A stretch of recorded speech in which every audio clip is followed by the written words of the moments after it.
ինձ եւ Վազգեն Սարգսյանն է ասել եւ Ռոբերտ Քոչարյանը արյունաթափվեին չարյունացում։ Եկեք ասեք, որ այդ սուտ է, դուք եք ուզել վերահաշվարկ, իրանք չեն ուզել,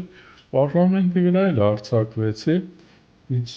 ճանապարհային սարքե, որ ես թողեմ փախնեմ։ Նայեցինք ամենավորակյալը KGB-ից նա, ասեց դե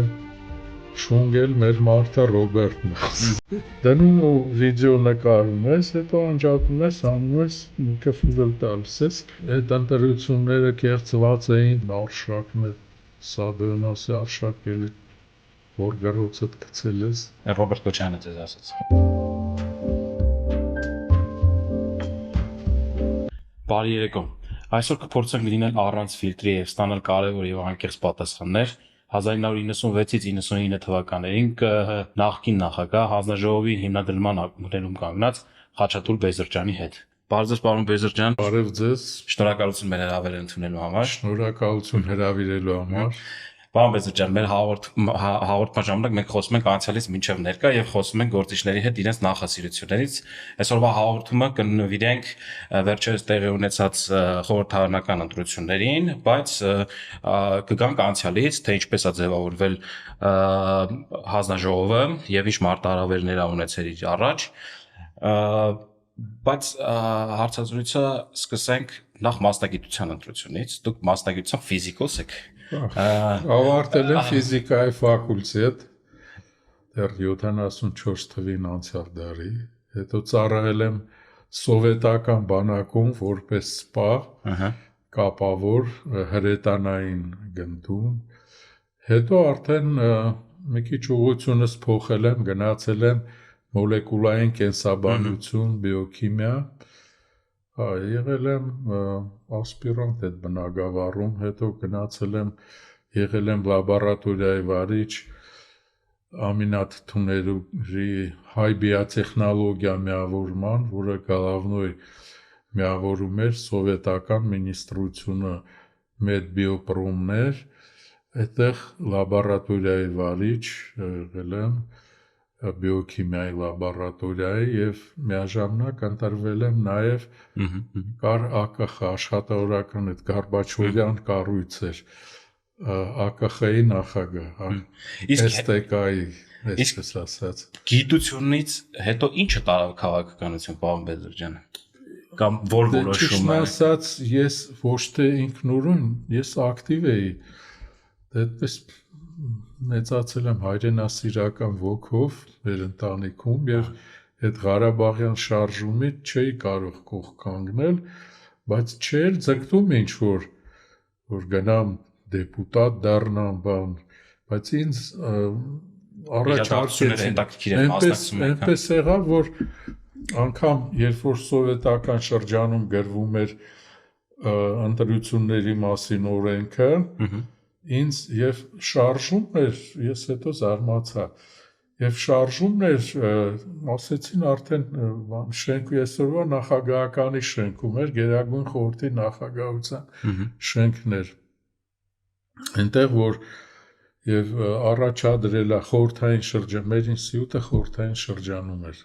գտնվում, առաջադրել է եւ այդ շարժման կողմից եւ անգամ Ռայկոմի մեր այնժը խորհրդային շրջանիկ Վլադիմիր Տուրյանի կողմից, երկու կողմից ինձ ասել են թող ինձ հետաքրքիր վրա աշխատի։ Ում հետ եք մտերմություն արեք կամ ինչն ա դարձել առիթ, որ արդեն մտել եք ակտիվ պրոցեսի մեջ, պարոն Բեզրճյան։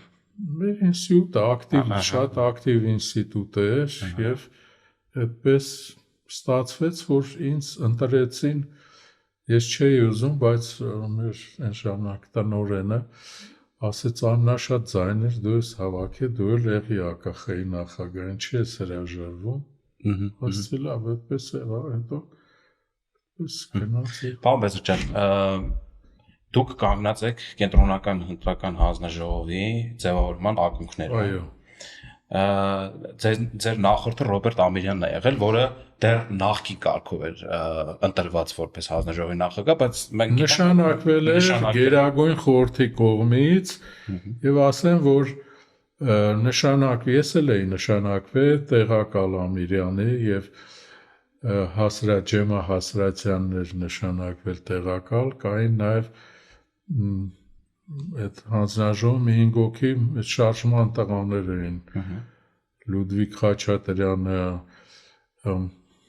Մարգարյան Մարտինը, Բաբախանյանը, Աշոտը, այսպես իմիջիալոց ես հիմա Լուդվիգը Խաչատրյան Միացյալ Նահանգներում Նյու Յորքում հենց լավ սայտ ասարքի, այս ընտրությունները որ մտնեք, այդքան ինֆորմացիա չկա այս մեր ԿՀ-ի սայտում, ինչ ինքն է սարքի ամբողջ։ Նկատում եք մենակ վերջին շրջանի ընտրությունների մասին, թե Չէ, ինքը ունի, ես բոլոր վերջինը նայեցի, բայց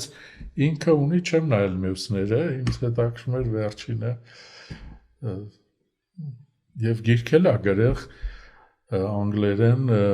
ընտրությունների մասին, ընտրական իրավունք եւ վաճառվում Amazon-ի։ Պավեզ ջան, 96 գանք արդեն 96 թվականը, երբ որ դուք ընտրվեցիք կենտրոնական ընտրական հանձնաժողովի նախագահ, երբ ընտրվեցիք միանգամից արդեն բախվեցիք մի հատ շատ ոնց ասեմ վճռորոշ իրադարձության եւ վճռորոշ ընտրությունների տարի տեղի ունեցավ նախագահական ընտրությունները, որոնք առնվազն չէին ընկալվում արդար, ինչ որ հատվածի կողմից նաև համարվում էր կեղծված, նախ ինչու չհաջողվեց ստանալ ամբողջական եւ արդար ազատ ընտրություն։ Առաջինը օրենքը իմ կարծիքով այսօրվա օրենքի նման չէր, առանց մտածելու էր գրված մի քիչ, այսինքն կային մարզային հանձնաժողովներ, Երևանն էլ ուներ մարզի կարգավիճակ այն ժամանակ։ Այս ուրեմն առելի մեծ Երևանը մի միավորը եւ ասենք փոքր Վայոց ձորը, որ քիչ տեղամասեր կար։ Հիմա այդպես չի, հիմա ունակ Երևանում 10 ընտրական տեղամաս, ընտրատարածքային տեղամասեր կան, էլի։ Եվ հեշտ է ամփոփել։ Իմ կարծիքով այստեղ դժվարությունը կայանում էր նրանում, որ նշանակել էին Երևանի մարզային հանձնաժողովի նախագահ մի տղայի, այնց լավ տղա էր, բայց շատ դինջ բան։ Ես իր դեմ էի այն իմաստով, որ ինքը արագ չի կարող աշխատել, այն ժամանակ ՀՇ-ն մեծ դեր ուներ, Տեր Հուսիկ Լազարյանին ասցի զուր ես նրան նշանակել, մի հատ ակտիվ, որ արագ հաշվի, մեծ շատ ռեալիստական չի, չէ, մենք կօգնենք իրան հաշվի, բան, տենց ու կա ժամկետներ օրենքի մեջ, այդ ժամկետի մեջ չտեղավորվեց և ասցին ընդեղ դզում փչում են արդյունքներ, երբ որ ժամանակին, ասենք են փոքր մի քանի տեղամասա շուտ տալիս է, իսկ ստեղ, որ առելի տարածք կա, բնակչության երևի ավելի քան 1/3-ն է, մի հանձնաժողով է սպասարկում։ Այսինքն այն ժամանակում, ինչ ժամանակում որ պետք է հաշվեն ստանային թիվը, այդ ժամանակում չեն ստացել այդ։ Չեն ստացել, ժամը եկել է եւ տարածում են իբր մենք դզում փչում ենք արդյունքները, բայց չի գալիս, ասում եմ արագացրեք հաշվելը, էլի այդպես եւ մենք հետագայում արդեն 98-ի ընտրություններին ժամանակ ունեինք, պատրաստվեցինք։ Իսկ այստեղ անմիջապես հենց նշանակվեցինք ու միանգամից անցանք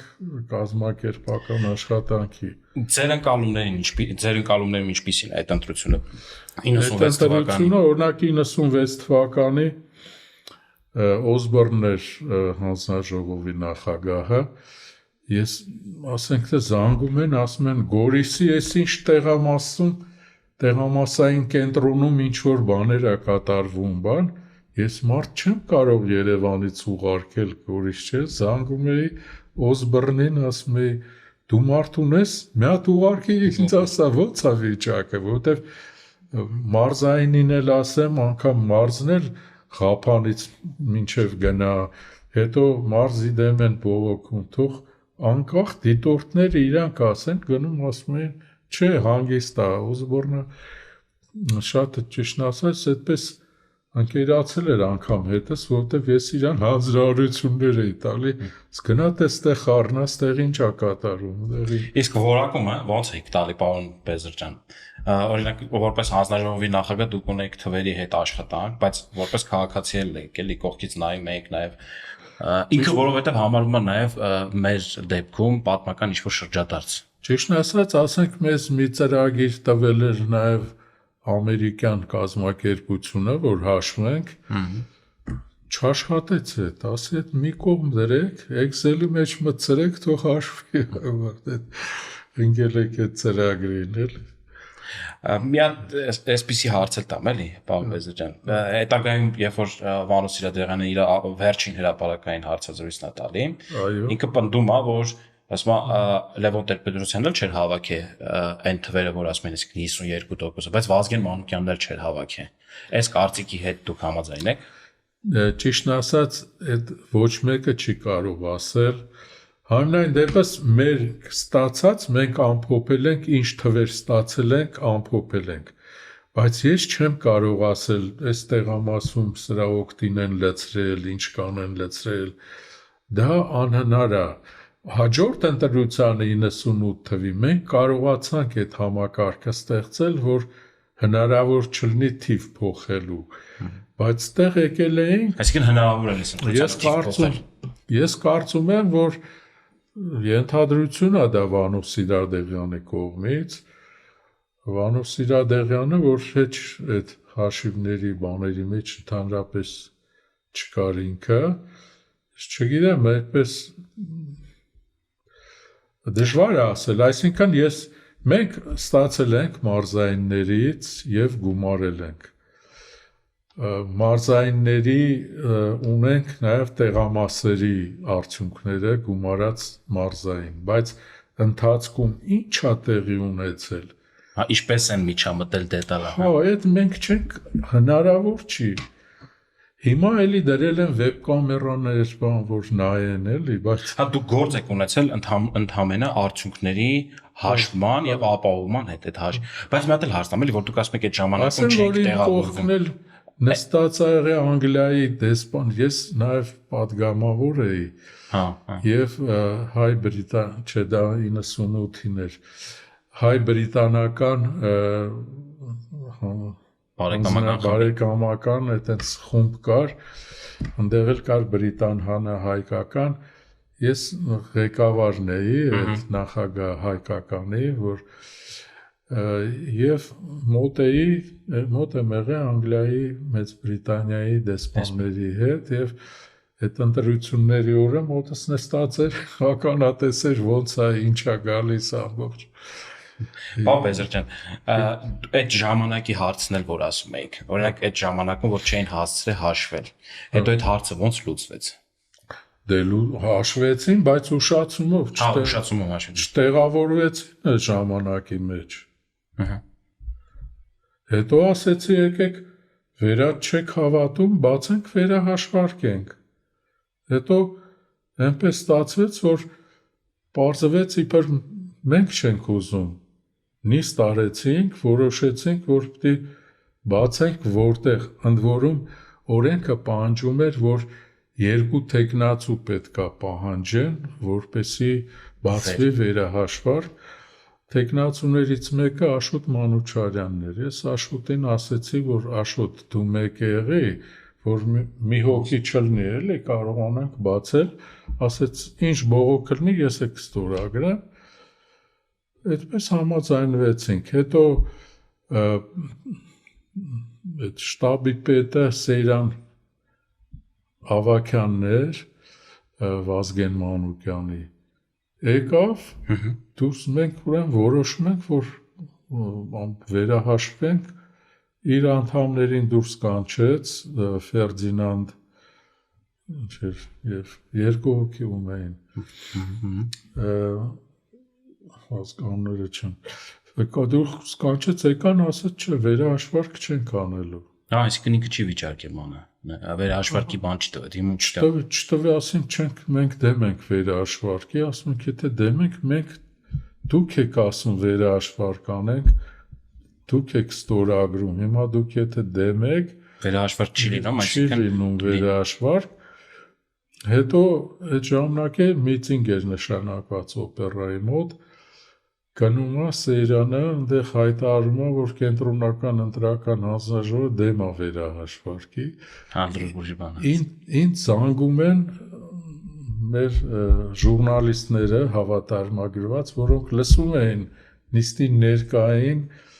մեկը հիշում եմ են Հարություններ Նոյան Տապանի, անունների մաչում, զանգում են, եկեք ասեք, որ այդ սուտ է, դուք եք ուզել վերահաշվարկ, իրանք չեն ուզել, եւ ես ասեին իրադարձությունը հիմա պարլամենտի վրա հարձակումից առաջ, այսինքն բան Բեզոջան։ Դա պարլամենտի հարձակման մյուս օրն էր։ Պարլամենտի վրա էլ հարձակվեցին, ինձ ճանապարհը ինձ սարքե, որ ես թողեմ փախնեմ, ասի ես տեղից գնացող չեմ, թող գա։ Հետո Օզբորնը եկավ, մոտս նստեց, ասի գնամ մարդ, ինչ չկողքդ լինեմ, բան չի լինի գնա։ Մի կերպ ուղարկեցի իրան։ Հետո եկան այդ ամբողը, ես չգիտեմ է բարձացել է բանի Արարքցյանի կաբինետը, Արա Սահակյանի գլխին են խփել, ինչ են արել, հետո եկան գորգռալով են Արշակն է, Սադոյնասի Արշակ էլի գորգռոցդ գցել ես լրիվ։ Մի խոսք ասում այնտեղ արյունա թափվել, ինչ արյուն ասում։ Ճիշտ ասած, ես տեղյակ չէի այդ բաներից, այդպես եղավ։ Հետո մյուս օրը մենք նիստ անենք, վերահաշվարկ անենք, տեսնենք, որովհետև այդ բոլորը լցված էր ազգային ժողովի այդ տեղամասերի թիվը հիմա օրինակ տվյալ պայն 2005-ը։ Այդ բոլորը լցված է պայստի նման պատվալում, մոտ միլիցիան է պահպանում է։ Որտեղ չարեցինք վերահաշվարկ։ Պարոն Բեզոջան, գանք հաջորդին էլի պատասխանատու ընտրությանը, բայց այստեղ մի հատ ինչ որ դետալային հատված կա 98-ի նախագահական, բայց արտահերթ ընտրությանը Ռոբերտ Քոչարյանի թեկնածությունը հաստատվեց, հիմք ընդունելով 1979 թվականի դեկտեմբերի 1-ի Հայաստանի եւ Լեռնային Ղարաբաղի ԽՍՀ-ի միացման մասին որոշումը։ Չէ, նաեւ հիմք ընդունվել է դա տեղեկանք տալու ժամանակ մենք ունենք մեր ձեռքին տեղեկանքը կարող է լինի կեղծ կամ իրական։ Կեղծ կարող է լինի, եթե նկարել են այդ տեղեկանքը, կեղծ կարող է լինի, եթե այդ մարմինը կեղծ տեղեկանք է տվել։ Այդ մարմինը չէր կարող կեղծ դա նկարված չէր, որովհետև տվող մարմնի ղեկավարը Օվիրի պետ այդ կինը, էլ չեմ ուզում ազգանունը ժամանակ կորցնեմ, հիշեմ անուն ազգանունը, ինքը եկավ տվեց տեղեկանքները, որ ասեց սա նա բնակվում է, արդեն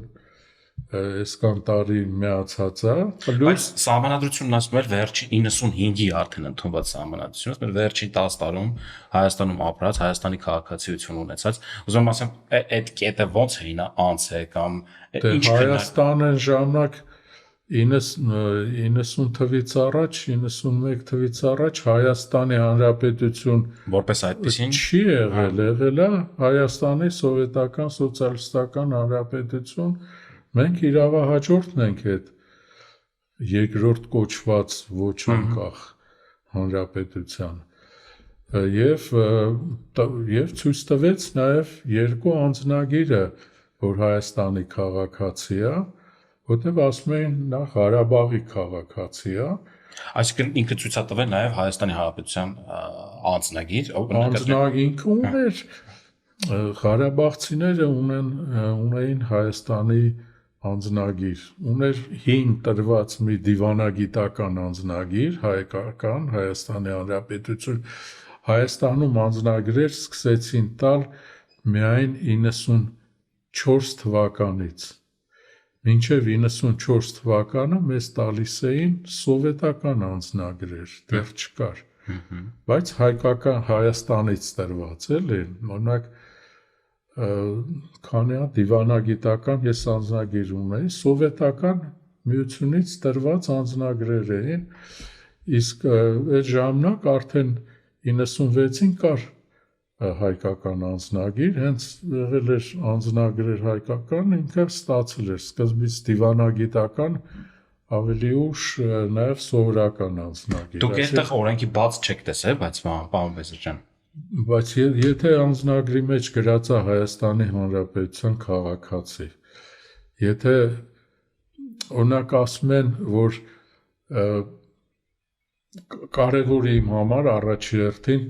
տեղեկանքները, ով չի հավատում տեղեկանքի, որ կեղծ է տվել օվյուրը, պետք է դատի տային օվյուրին, էլ այդ հրապարակել ենք մենք տեղեկանքները, մեկ։ Երկրորդը ինչ-որ հիմնավորում կար, որովհետև այդ սովետի Հայաստանի քաղաքացիություն ընդհանրապես չի եղել։ Ես հասկանում եմ, որ նախ տարի չէր անցել։ Չէ, սովետական ժամանակ Հայաստանի քաղաքացիություն ունեին շատ հատուկենտ մարդիկ, հայրենադարձները, որոնք գալիս էին տեղափոխվում էին Հայաստան, եւ մեր սովետական ուրեմն սահմանադրության մեջ կար Հայաստանի Գերագույն խորհրդի նախագահ շնորհում է Հայաստանի քաղաքացիություն, նրանք հրամանով նրանց շնորհվում էր Հայաստանի Հանրապետության քաղաքացիություն։ Իսկ ես կամ բոլորը մյուսները, ովքեր սովետում ծնված, ես ունեի անձնագիր, որում գրած էր սովետական միության քաղաքացի, ոչ միտեղ գրած չէր, որ ես Հայաստանի Հանրապետության քաղաքացի եմ, դա ֆորմալ ինչ։ Սովետական, բայց այդտեղ մի ուրիշ հետաքրքիր դետալ կա։ Այդ առավելությունից, արտոնությունից կամ այդ կետից օգտվեց մենակ Ռոբերտ Քոչարյանը, որտեղ Լեռնային Ղարաբաղի ուրիշ ոչ մի քաղաքացի մեկ չենք տեսել, որ կամ կմասնակցի ստեղի ընտրություններին կամ կունենա այդ հնարավորությունը։ Դե այդ Ռոբերտ Քոչարյանին էլ բերեց Վազգեն Սարգսյանը ըստ էության էլի, երևի Լևոն Տեր-Պետրոսյանն էլ համաձայնվեց, ինձ հետո անգամ որ նախագահ դարձավ, էլի Վազգեն Սարգսյանի առաջարկությամբ, որտեվ ինձ եւ Վազգեն Սարգսյանն է ասել, եւ Ռոբերտ Քոչարյանը, Վազգեն Սարգսյանը ասեց, դե հիմա հիմնական մեր բանակցությունների ուղղությունը Ղարաբաղի խնդիրն է, այդ հարցում փորձ ունի Ռոբերտ Քոչարյանը, թող ինքն է նախագահ դառնա, իր երկիրն էլ է, թող բանակցի։ Հետո ասենք Ռոբերտն էլ ինձ տեսավ, ասեց ինձ առաջարկել է նախագահ դառնան Վազգեն Սարգսյանը, ասեց։ Ռոբերտ Քոչարյանը ձեզ ասեց։ Հա, ասեց երկուսն էլ ասեցին, էլի։ Այնպես որ այդ մինչև դառնալը ու դարձավ ինքը այդ թեկնածությունը դրեց Վազգեն Սարգսյանի։ Ճիշտ է, իր դեմ, ասենք, Արարքցյանը մի արմատ միավորում ուներ, որը դեմ էր, որ Ռոբերտ Քոչարյանը լինի։ Այդ ժամանակ ՀՇ-ի նախագահ Վանո Սիրադեղյանն էր, իր այդ հեռախոսով խոսում, չգիտեմ այդ ասելու, ասեց դե շունգել մեր մարդը Ռոբերտն ասեց, տենց վառած ասեց։ Հետագայում ասում բանը, գալատ եմ արել, մեծ գալատ։ 98-ի ընտրության մասին։ Ով։ Վանո Սիրադեղյանի էլի հետ բանի։ Հա, ինքը տենց ասեց։ Պարոն Բեզրյան, դուք առաջին նախագահն եք, որ կազմակերպեցիք հենց այդ շրջանում նաև նախ ընտրությունները արտահայտ եւ հետո միանգամից երկրորդ փուլ կազմակերպեցիք։ Ինչով է տարբերվում ընտրությունների երկրորդ փուլի կազմակերպումը։ Ընդհանրապես այդ ընտրությունները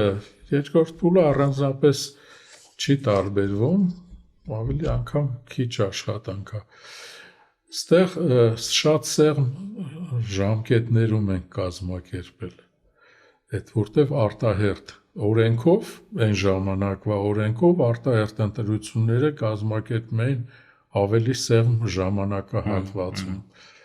Եվ մենք շատ աշխատում էինք։ Շատ աշխատանք ուշ ժամի, անգամ հիմա բան հիշեցի, այս Քրիստոֆեր Շիլցը հիմնականում ինքն էր ընտրողների, դիտորդների խմբի նախագահություն անում, չնայած ֆորմալ այդ Բրաուններ, մեկը ուշ ժամի ինձ զանգում է, ինչ է կատարվում կենտրոնական ընտրական հանձնաժողովում, ասի, իսկ ինչ է կատարվում, այդտեղ դուր ու դմփոց է բանա, երևի ժամ 11-ն է, 10-ը։ Ասում եմ, գիտես, ես որ ասեմ, դու չես հավատ, որտեղ ես գտնվում, ասեց մոտերքում եմ, ասեց հիմա չեմ հիշում, դե ասում եմ, արի, մի քանի րոպեից եկավ, ասում եմ, բոլոր սենյակները բացա, մի հատ փնտրի, ինչ է նայեց, ասեց, ոչ մի բան չկա, դե ասի, ոչ մի բան չկա, այս ժամին մնացի աշխատում ենք մի հատ է կրվում։ Հետո հետաքրքիր էր, որ այս Օսբորնին արդեն տարիներ հետո որ եկավ կենտրոնական ընտրանական հանձնաժողով, իրան հյուրասիրեց, բոլոր արտասահմանցիներին հյուրասիրեցինք, մենք սեղան գցեցինք, սրանք ունեին ծրագիր միջազգային, այս 98 թվի կարող է հունվարներ դա, հենց ընտրություններից առաջ։ Ինչ հետո պիտի գնային Մատենադարան այդ խումբը օտարերկրացիների, ես Օսբորնը ասեց,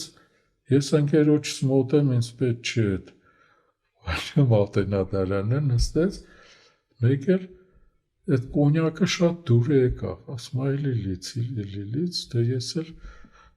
չեմ կարող, էլի անհարմար եմ ասեմ, էլ մի խմի, հետո ընդունելություն էր Արմենիա հյուրանոցում, Արարքսյանը կազմակերպել, գնացինք հարբած, չկարողացավ աթոռին նստի, այդ ինչի եմ պատմում, որովհետև հիմա այս Շիլցը եկել է, այնը գիտեր իմ մոտ, ես խմող չեմ ընդհանրապես, սպիրտնոյ, հազվադեպ կարող ծնունդի լսնեմ ճղկացնելու համար, գալիս էր մի քիչ լից, հիմա եկել է, ասեց, դե որ ոչ բան չկա, մի քիչ բեր կոնյակը, լցրեցի, ասում եմ, դե մի հատ էլ լից, ասի չէ, տարեք պահեք, ասում եմ, արդեն ժլատ ես դարել։ Այդ էլ չասեցի, սկզբից Օսբորնին նշանակեցին, մի շաբաթ հետո փոխեցին նոր այդ Բրաունին ու Շիլցին, ես չգիտեմ ինչ էր փոխել, հետո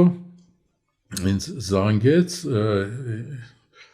մեր ներկայացուցիչը կար Քրիստիան Տեր-Ստեփանյան Եվրոպայի խորհրդում, ասեց, գիտես ինչ են փոխել, ասեցին, այդ Օսբորնը քո սաբուտիլնիկն է խմում ակում է։ Հետո այս բանը, ուրեմն ասում է Շիլցին, ժլատ ես դարի, ասի չէ, չեմ ուզում դու էլ իմ սաբուտիլնիկը դառնաս և քեզ գործից հանես։ Չգիտեմ, սրանք։ Պապես ջան, 98-ից հետո մենք ունենում ենք էլի ձեր շրջանում 99 թվականի ընտրությունները, որը համեմատաբար ընկալումներում ազատ էր, բայց ոչ էլի արդար,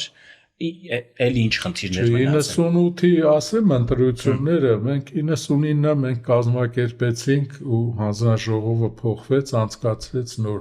հանձնաժողովը, իսկ 98-ի լավ անցավ ընտրությունները, որովհետև այն ժամանակ մենք կազմակերպել ենք, օրինակ ինչ էինք արել, որպեսզի տարաձայնություն հստակ լինեն թվերը, 3 կոմպյուտեր էինք դրել, մեկը կենտրոնական ընտրական հանձնաժողովում, մյուսը մարզային հանձնաժողովում, մի հատ էլ Արմենթելի աշխատող վերցրել էր, վարձել էինք, ուրեմն գալիս էր հենց 3 տեղ գրում էր տվյալը, մեզ ֆաքսով գալիս էր, ընդեղ էլ 2 կոմպյուտերի մեջ մտնում էր մարզայնում, տարբեր տեղեր դրած էր, մտնում էր, ու մի հատ ծրագիր էր, որը ասում էր թվեր իրար հետ չեն բռնում, հենց որ չբռներ, մի դեպք եղավ իմիջիայլոց, տենց Սևանում մի հատ 0 ավել էին գրել, հետո ասեցի կհանեք, չէին ուզում հանեն, 0-ի է էլի, ասեմ, բայց մի կարգով մեծացել է, ստիպված հանեցին, այդպես ընդ որում մինչև էդ անելը մենք ագին այդ գծերը փորձարկեցինք, որ չխափանվի կենտրոնական ընտրական հանձնաժողով գալը ֆաքսով այդ թվերը, որովհետև ժամանակ 3 գիծ կար հեռախոսային, մեկը միջքաղաքային սովորական գիծն է, որ այսօր կա, մյուսը կառավարական գիծ էր, հեռախոսի ցանց կար, մի հատ է KGB-ի գիծը կար, հիմա անունը չեմ հիշում, մի հատ անուն ուներ։ Տվյալները այդպես բան։ Չէ, մենք մինչև այդ կարգավորելը որակը գծերի ստուգեցինք, մինչև նայեցինք ամենավորակյալը KGB-ի գիծն է եւ ամբողջ տվյալները KGB-ի գծով ենք մենք ստանում, էլի։ Եվ այդպես թվերը որևէ փոփոխության ենթարկվել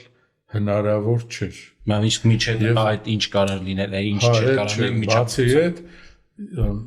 այն ժամանակ մեր օրենքում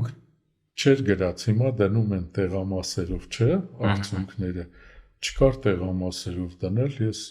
Քրիստոֆերին ասացի, գիտես, ես ուզում եմ դնել, չնայած օրենքը, դու ինչ կարծիք ես, հա, դա թափանցիկությունը մեծացնում է, ես դրեցի տեղամասերի, ըստ տեղամասերի բոլոր ընտրությունները, պլյուս հիմա դնում են նաև արձանագրությունների սկանները, եթե election-ը մտնեք, չէ, կա արձանագրությունները, բայց այն ժամանակ չկար, և ես ասենք կայք է չունեինք այն ժամանակն ես տնելու, ես ամերիկացի IFS-ի փորձագետին ասեցի, մենք պայմանավորվենք մի սայթում տնենք և մենք դրեցինք, պայմանավորվեցինք ՄԱԿ-ի ներկայացության մեր սայթում բոլորը տվյալները այնտեղ դրեցինք, բոլոր արձանագրությունները սկանարեցինք ու դրեցինք այնտեղ եւ երևի մի տարի հետո էր մի կոնֆերանս էր, մեկը ասեց լավ, ընդ որում մասնակցում էր եւ այդ ամերիկացին, որը ինքը այդ սկանանել է, մասնակցել էր, ասեց այդ ընտրությունները կեղծված էին, թվերը փոխվել էին, արձանագրությունները փոխվել էին, ես ձայն չանեցի, ասի թող ինքը խոսա, ինքը ասեց բա ինչի մենք որևէ դիմում չստացանք, մենք տեղադրեցինք, հայտարարեցինք ՄԱԿ-ի սայթում տեղադրված են, ասեիք, այս ինչ տեղը, այս ինչ բանը փոփոխված է, հետո բոլորին տրվում էր պատճե, բոլորին չէ, բաներին, վստահված անձանց, բաներին, դիտորդներին, տրվում էր պատճեները, բերեին, ասեն, այ պատճեն տված է մի բան, հետո փոխել եք ուրիշ բան, այս ձայնը կտրեց։ Իսկ 99-ի հետ կապված օրենքը այդպիսին էր, չնայած ես կարծում եմ դա մի քիչ սխալ է, էլի, մենք մեկը կազմակերպում է, մյուսը անցկացնում, բաներ կա, որ հեշտ է ավելի արդեն գիտես ընթացքը, պիտի մտնես աշխատանքի մեջ, բայց այդպես էր, անցկացեց ուրիշ հանձնաժողով, Սարաջյանն էր կարծեմ նախագահի ազգանունը։ Ինձ նաև որպես նախագահ հետաքրքիր նաև ձեր քաղաքական գնահատական այդ 3 ընտրություններին, ընդհանուր մասը որակեիք ու դրանով փակեինք։ Դե քաղաքական ասելով ինչ, օրինակ։ Չգիտեմ, ազատ, արդար, թափանցիկ, չգիտեմ, այդ էվոլյուցիան եւ ռևոլյուցիան եղավ այդ ընթացքում փոփոխություն։ Դե մենք աշխատել ենք, հանձնաժողովը աշխատել եմ այնպես լին, չնայած քաղաքական մարմիններ, որովհետև ընդգրկված էին տարբեր կուսակցությունների ներկայացուցիչներ, որ դա լինի հնարավորինս թափանցիկ, անկախ, ինչ հնարավոր է արել ենք, էլի, բայց ասում եմ, այդ օրենքը թերություններ ուներ այդ ժամանակ, որ եւ վերահսկողության մեխանիզմներն էին քիչ, Գիտես, որ նայում եմ ես Եվրոպայում ինչպես են անցկացվում այնտեղ ընտրությունները, այստեղ մի քիչ աբսուրդային է, ասենք կենտրոնական ընտրական հանձնաժողովը անցկացնում է, դու իրան բողոքում ես, որ ես լավ չես արել։ Այնտեղ այդ կենտրոնական ընտրական հանձնաժողովը վերահսկող մարմին է եվրոպական պետություններում, իսկ արդյունքներ անփոփոխը սովորաբար ներքին գործերի նախարարությունն է, ներքին գործերի նախարարությունն է, իսկ կենտրոնական ընտրականը վերահսկում է, բոլոր դիմումները իրան են գալիս, ինքը գնում է, դա ավելի ճիշտ է իմ կարծիքով։ Քան կազմակերպչական։ Համ եւ դու կազմակերպես, համ քեզ բողոքեն, վերջը որ չբավարարվեն գնան դատարան։ Դե հիմա գանք նոր շրջանին, Պավел ջան, վերջերս տեղի ունեցան խորհրդարանական ընտրությունները, ոնց կգնահատեք նախ ընտրությունները։ Ընտրությունները, ասեմ, որ այս ընտրական օրենսգիրքը անհամեմատ լավ է։ Սա թույլ չի տալիս շատ խախտումներ կատարել։ Շատերը հնարավոր չի։ Ասենք ինձ որ տեսնում ասում են, գիտեք, դրսից քվեաթերթիկ են ներս տարել տեղամասային կենտրոն, կամ լուսանկարել են դնելուց, կամ կարուսել ա եղել։ Ես ուղղակի չեմ հասկանում ինչի մասին է խոսքը։ Կարուսելը գիտեք ինչ է։ Մեկը հիշում եմ մենք մինչև այս ընտրություններն անում էին։ Նախկին համակարգը թույլ էր տալիս հանում ես քվեաթերթիկը մի մաքուր, մի բնակարան ես տանում, անունը շտաբ դիր, ինչ ուզում ես դիր, հետո ասում ես ում առել ես արդեն, պետք է ընտրակաշարք տաս, ասում ես կգաս կվերցնես քվեաթերթիկը, կտանես կգցես, մաքուրը կբերես ինձ կտաս, ու ես այն շարունակ քո գումարը կտամ։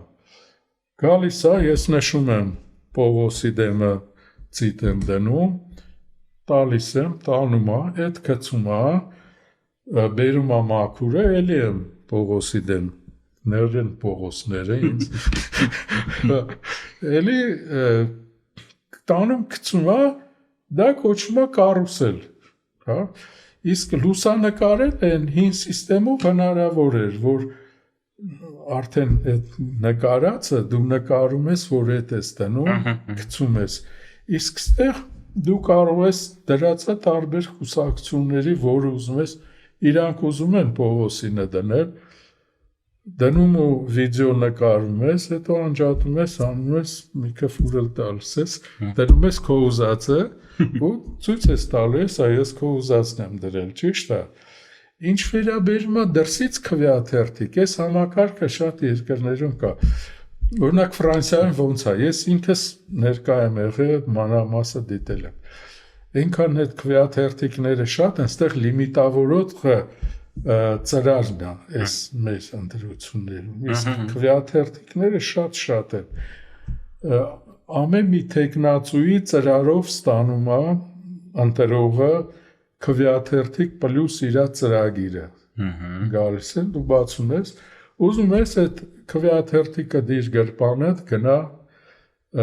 ընտրական տեղամասային կենտրոն։ Գնացիր կենտրոն մտար, դեղ դրած է, ոչ թե մերի նման մի հատ հանում տալիս են, դրած է, որ ուզում ես գնա վերցրու։ Ուզում ես շփոթեցնելու համար վերցրու այինը, մտի ներսը խցում էլ է դրված բոլորը։ Դիր են վերցրու բեինը։ Բազմաթիվ հնարավորություններ է տված, էլի։ Տրված է, հա։ Դրա համար այդ նենց հարված, որ խախտում չլինի, որովհետև ինքը ծրարը ինֆորմացիա չի կրում, կրում է քվեաթերթիկը, ասում են, մեկն էլ ասում էր բացասական քվեարկություն է եղել, բացասականս որն է չեմ հասկանում, վրան նշան կատարելու իրավունք չունես, եթե նշում արեցիր անվավեր է դա, էլ ինչի մասին է խոսքը, էլ չեմ ասում, մեկ էլ մի բան էլ է, ասում են թափանցիկ էր ծրարը, ճիշտն ասած ես ինձ էլ թված թափանցիկ պիտի լինի, խցում ես նայեցի, բան չտեսա, կարող է արևի տակ նայես մի բան, բայց այդ որտեղ է արև գտնելու մարդը։ Մի հատ քաղաքական հարց տամ, էլի, ընդդիմությունն ասում է, Պավел ջան, որ բազմաթիվ ընտրախախտումներ են եղել, դրա համար պետք է անվավեր ճանաչել, բայց մինչև ընտրության գնալն էլ ամեն օր որը մի քանի անգամ հակակոռուպցիոն հրապարակումներ են անում ընտրակաշառքների եւ մնացածի։ Ընտրակաշառքները միշտ եղել են։ Առաջ բացեին, հիմա բայց չէին բռնում, որովհետև երևի դրանք կատարվում էին իշխանական կուսակցությունների կողմից։ Որտեւ մանավանդ ես շատ լավ գիտեմ, գալիս պատմում էին իմ ուսանողները, ինչ ա եղել, նա հետաքրքիր պատմություններ եկար, ինչպես են տվել, անգամ եկել են տալու, ասելա ես առանց կաշառքի ձեր օգտին կքվեարկեմ, հետո եկել են հակառակորդ կուսակցությունից, որը ընտրակաշառք տվող չի, բայց անունները չեմ ուզում տալ, ասել են, դա նախկին ընտրությունն էլ է, ասել է էլի կքվեարկեմ ձեր օգտին, հետո ես առաջինը եկել է, ասում է, մենք ստուգեցինք ձեզ, դուք ասեցիք նրանք բան, սենց բաներ են եղել, այսինքն ընտրակաշառքի պրոբլեմը կա, իհարկե պետք է դա լուծել, իսկ խախտումները, ասենք օրինակ, ընտրությունների օրը ես չտեսա որևէ խախտում, բայց անգամ գնացի տղաս ասեց, ես գնում եմ ընտրելու, արի սպասի, հետո դուրս գամ, մի հերթ էր, մի կողքս ոստիկան էր, ասի հանգիստ է, ասեց, թե այսօր հանգիստ է, ինչ պիտի լինի, հետո է փոթորիկ լինելու, ասեց, պարզ է ով է այսօր անցնելու և ով է ինչ, են մի տղա էլ ասեց, հյուսիսային քամիները փոթորիկ կանեն, սենց ճիշտն ասած, տենց բաներ, խախտումները պետք է կոնկրետ ասել, էլի, ասենք այդ որ ես ասեցի, որ ես լսել եմ, դրանք խախտում մեր ես համակարգում, խախտում չեն, են նախկինում խախտում կլիներ, եթե կարուսել են արեստեղ, ինչ կարուսել կարող է լինի, ինձ տվեցին մեկի քվեաթերթիկը տարա, գցեցի մի կողմ, մի ուրիշինը դրեցի, չէ, հիմարություն է։ Մի հատ դետալի անդրադառնանք եւ քիչ-քիչ փակենք, պարոն Բեզրջան, ԿՀ-ն 3 ընտրատեղամասի արդյունքները անվավեր ճանաչեց եւ վերընտրության հնարավորություն չտվեց, Վահագն Հովակիմյանն ասաց, որ ընդհանուր արդյունքների վրա եթե ազդեր, նոր վերաքվեարկություն կլիներ, բայց օրենքն էլ նաև հնարավորություն է տալի, որը նաև բանավեճի հնարավորություն է տալի երկու կողմերին եւ այդպես։ Դա իմ կարծիքով օրենքի թերությունն է, որ երկու հնարավորություն է տալիս։ Կամ անգամ երկու հնարավորություն տալիս, պետք է ասեին, որ այս դեպքում էսա, մյուս դեպքում էսա, ես անգամ տպեցի, որ իրանք որից են օգտվել։ Իրանք օրենք չեն խախտել, օրենք դա էլ է գրած։ Նկատում եք ԿՀ-ն, հա, նրանք շարժվել են քվեարկության արդյունքների արձանագրությունը կազմելիս մնացած տեղամասերի քվեարկության արդյունք։ Մի խոսքով, այս 72-րդ, 5-րդ, 6-րդ կերիկտերով են շարժվել, բայց ուրիշ հոդված կա, որտեղ ասում է, եթե խախտումներ են եղել, անվավեր ճանաչումա վերաքվեարկություն է անցկացնում, էլի։ Հիմա իրանք ընտրել են, ասել են չի ազդել ընտրությունների արդյունքների վրա, ճիշտ ասած, ես այդ չհաշվեցի, չնայած շատ բաներ հաշվել եմ։ Շուրջ 4000 ձայնի մասին է խոսքը, ինքն էլ լինում է 99.98%։ Այսինքն 0.2%-ին։ Ես ոնց որ թե ասենց գցեցի 156 ձայն էր պակասում 4%-ի համար, բայց դա կարող է ասենց մտքից մեջ եմ հաշվել, մեջ է սխալներ լինի։ Այսինքն այդ բացը պետք է լրացնել։ Հա, այդքան պետք է լրացվեր, էլի։ Հիմա ես իրանք օրենքը չեն խախտել, այս հոդվածով են ղեկավարվել։ Սա օրենսդիրը այսպիսի բացեր պետք է չթողի։ Անկամ եղել է բան, ես ժամանակին փոխել եմ տվել, ինձ երբ որ տվեցին, արագ մի հատ նայեցի նախագիծը այս օրենքի, օրինակ գրել էին ծրարը պետք է սոսնձվի։ Ասի դա անհնար բան է, չի կարելի, ասի ինչ է, որովհետև եթե դու վերցնում ես ծրարը, դրեցիր, սոսնձեցիր, լուսանկարեցիր, էլ փոխել չես կարող։ Իսկ հիմա սոսնձած չի, դրեցի մեջը, լուսանկարելով, հետո հանում եմ, դնում եմ իմ ուզածը։ Դրա համար հանեցին, որովհետև ոչ մի տեղ էլ չի սոսնձվում այդ ծրարը։ Հա, որպես դետալ դեմ կլներ քաղաքացուն, հա, բանի։ Հա, հնարավորությունները տենց բաներ կար, բայց ես չէի նկատել ճիշտ ասած, որ ես լրիվ մանրամասը պետք է կարդաս, որ ես այն մասը, որը լավ ծանոթ է, ես տեսել եմ տարբեր։ Մի հատ էլ ուրիշ կետ կար, պարոն Բեզրջան, ընտրակաշառք բաժանողների մասով կար դժգոհություն եւ կա կարծիք, որ պետք է այդ ուժերը արգելվեին կամ հանվեին ընտրապայքարից, իսկ Հանրապետություն կուսակցությունը ընդհանրապես իր առաջարկում հայտարարության մեջ կուսակցության տարածած ասում է, որ պետք է բան անել, լուծարել եւ առաջին 3 համարներին 10 տարով արգելել։ Ինչ մեխանիզմ է պետք ընդհանրապես կամ կա այդպիսի մեխանիզմ, որ կարող է մինչև ընտրությունը բան անի, պայքարի կամ ազդի ընտրակաշառքի վրա։ Դե գիտեք, այդ մի քիչ վիճելի բան է, հա, էլի, եւ իհարկե այդ ընտրակաշառքը շատ վատ բան է, ազդում անդրուց, եւ շատերը ես ասեմ, որ շրջապատում ես գիտեմ, գնացին քվեարկեցին Փաշինյանի օգտին, որտեղ վախենում էին այս բաները կգան էլի, հիմա սա քաղաքական մի քիչ հարցա չեմ ուզում բան անեմ, հետո ասել, որ անգամ պրոռուսական է այս երեքը, դժվար է մի քիչ, պրոպուտինյան ուրիշ բան է, էլի, որտեղ ես տեղ են ռելոկանտներ գիտեմ, խոսացի բան, մինչև ընտրությունը իրանք Փաշինյանի կողմնակից են, որտեղ ասում են այդ Պուտինյան էմիսարները գան, ստեղ երևի այդ դիկտատուրա կփակեն սոցիալական ցանցերը, մեսենջերները կփակեն, այս կանեն, այդ կարգերը ստեղ էլ կհաստատեն, էլի, անգամ իրանք կողմեին, ասում են, ստեղ ժողովրդավարս ուզում են փողոց են փակում գնում Բաղրամյան, ուզում են հրապարակ են վրաններ դնում, ասում են Ռուսաստանում մի Պուտինին մի ընդդիմադիր կար, ասում են իրականին ընդդիմադիր էլի, ասում են նրան էլ չգրանցեցին, դրանից վախենում էին, ասենք ստեղի ռուս, դրա համար հակառուսասել։ Մի հատ վերջի հարց տամ, օգոստոսին արդեն պետք է ձևավորվի նոր խորհրդարանը, ըստ ես կվերցնեն մանդատները, թե չեն վերցնի, հիմա որ պնդում են։ Ես կարծում եմ կվերցնեն։ Ես կարծում եմ էլի, բայց որտեվ չվերցնելով իրանք բան չեն շահում առանձնապես, խորհրդարանը էլի կաշխատի, որտեվ 3/5-ն է կա մեծամասնության, իրանք ունեն ընդհանուր թվի, ճիշտ է, որակյալ մեծամասնություն չունեն, հետո հաղորդում փակում ենք 10 բրից հարցով, պարոն Բեզրջյան, ֆիզիկոսից ԿՀ նախագահ, ինչն է օգնել այս հարցում ամենաշատը։ Դե ֆիզիկոսից հետո ես դարձա մոլեկուլյար կենսաբան, բիոքիմիկոս,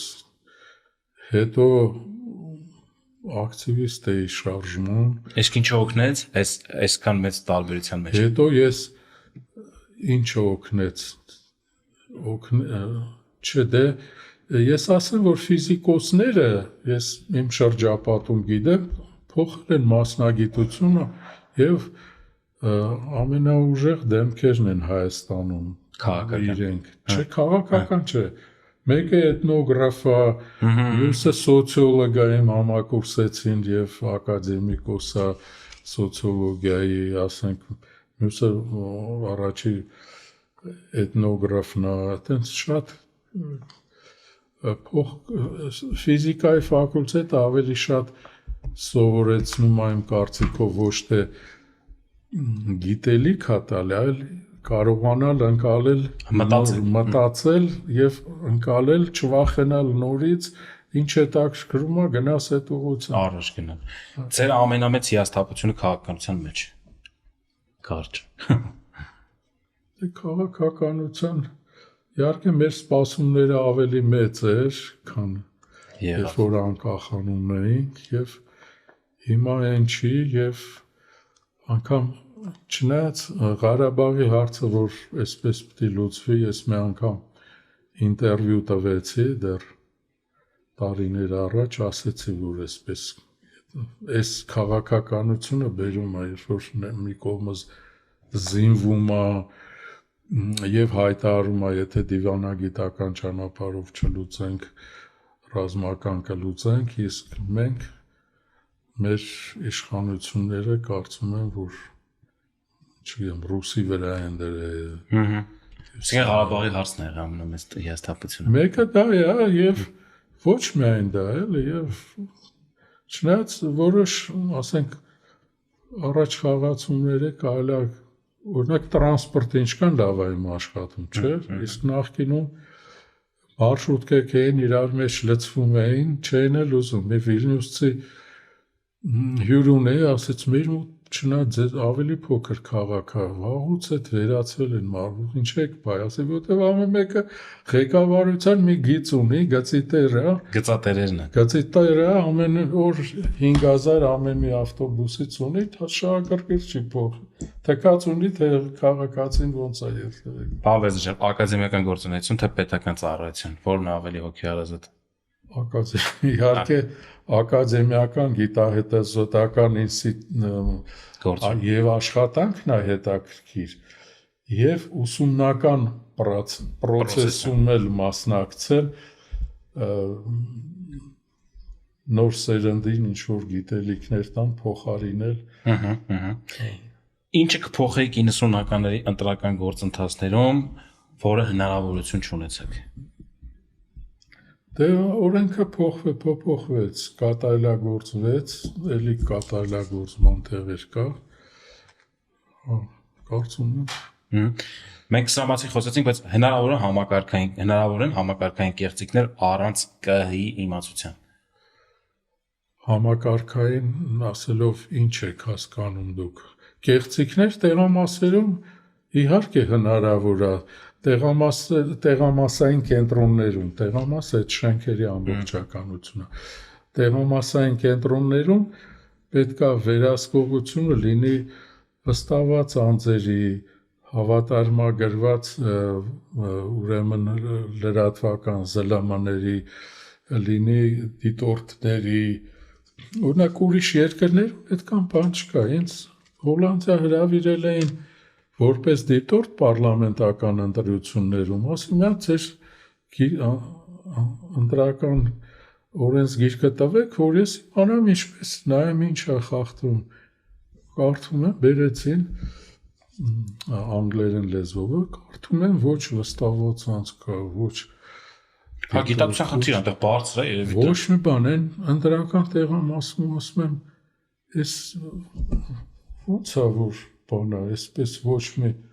մարդ չկա հսկող, ասում ով ուզում է հսկի թողակալնի հսկի, մենք բան, անգամ գաղտնիությունը չէր պահպանվում, նոթբուքի նման ուրեմն 2007-ից հետո դա անեցին, որովհետև վերահաշվարկ կատարել անհնար է, նոթբուկա կոճակներ են, տարբեր կուսակցությունների, մեծ գրվում է, այնտեղ ոչ միայն դու ընտրում ես կուսակցության մի թեկնածուին, ձայնը գնում է նաև կուսակցության, հետո վերաբաշխում ազատ ցուցակներ դա կոչվում է,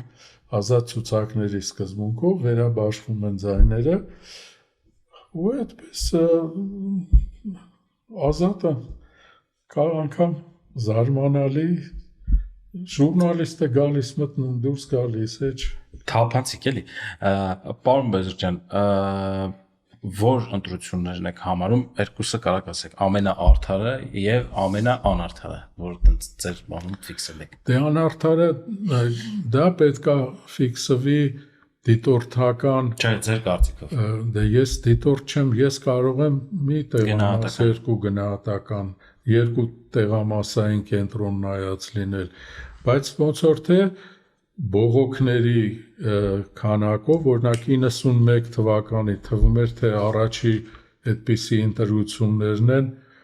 պետքա խնդիր լինի բայց շերի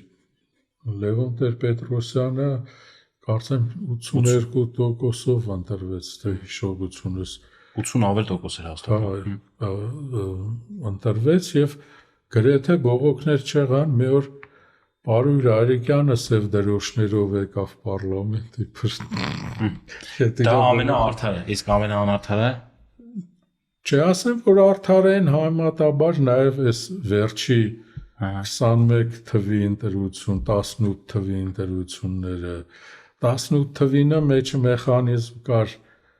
21-ը փոխեցին, լավա հանեցին այնտեղ ընտրակաշառքի, երբ որ եւ մի պրոբլեմ էլ բացեց, երբ որ ստորագրությունները սկզբից ասում են գաղտնիք է իբր թե չնայած ոչ միտեղ դա գաղտնիք չի կարելի ստորագրել, ուղղակի պահանջկակ տալիս են։ Երբ որ ստորագրությունները տրվեց, պարզվեց նաև մի սկանդալ էլ առաջացավ, մեկը ստուգեց ինքը փողա բաժանել, բայց չեն գնացել քվեարկության։ Եվ վերջին հարցը մեկ բառով ինչ է ընտրությունը քաղաքացու համար։ Դե քաղաքացու համար շատ կարևոր է ընտրությունը, ապագան ես ընտրում։ Եվ լավ կլինի ոչ թե մակերեսայի այդպես առանց ծանոթանալու խորը մտածելով ինչ է լինելու, ինչ է սպասվում, էլի քվեարկեն, կարծում եմ դա շատ կարևոր հանգամանք է, դա մակարդակից, որ քաղաքացիների մակարդակը բարձր լինի, կարողանան ճիշտ գնահատական տալ։ Շնորհակալություն, պարոն Բեզրջյան։ Խնդրեմ, ինչա։ Այսօր մեր հյուրն էր ԿԸՀ նախկին նախագահ Խաչատուր Բեզրջյանը։